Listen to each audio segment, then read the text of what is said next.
Mesdames et messieurs, je vous explique les raisons de l'éviction du Premier ministre Choguel Kokala Maïga.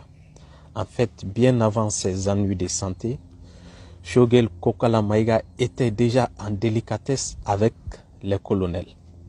Je vous explique pourquoi. Lors des assises nationales de la refondation, il y a eu beaucoup d'incompréhension entre Choguel et le colonel.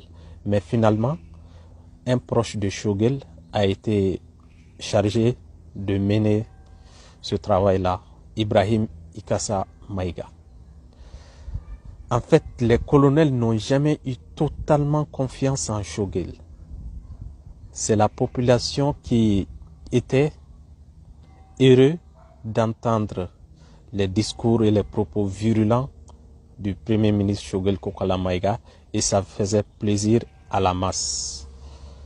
Mais au fond, il y avait toujours un problème entre les colonels et Choguel Kokala Maïga. En fait, le discours de Choguel aux Nations Unies en disant que la France nous a abandonnés en plein vol, c'était un discours qui a été apprécié par le public, que les Maliens ont beaucoup aimé. Donc, à partir de là, il a eu une cote de popularité assez élevée et donc était apprécié des populations. Donc, on ne pouvait pas l'évincer aussi facilement.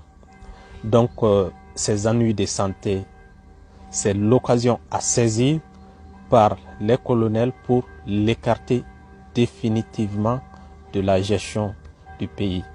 Donc c'est pourquoi Assimi a donné à Abdoulaye Maïga certaines prérogatives.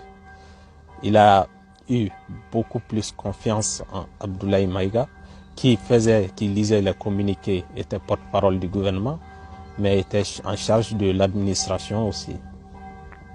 Donc le discours que Abdoulaye Maïga a tenu aux Nations Unies très récemment a été plus virulent que les propos de Choguel.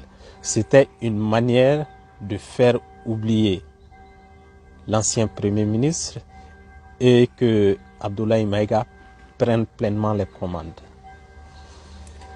Mais ne nous voilons pas la face, Choguel ne va pas revenir.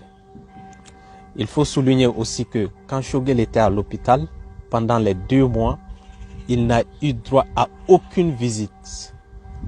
C'est bizarre ça. Je vous remercie.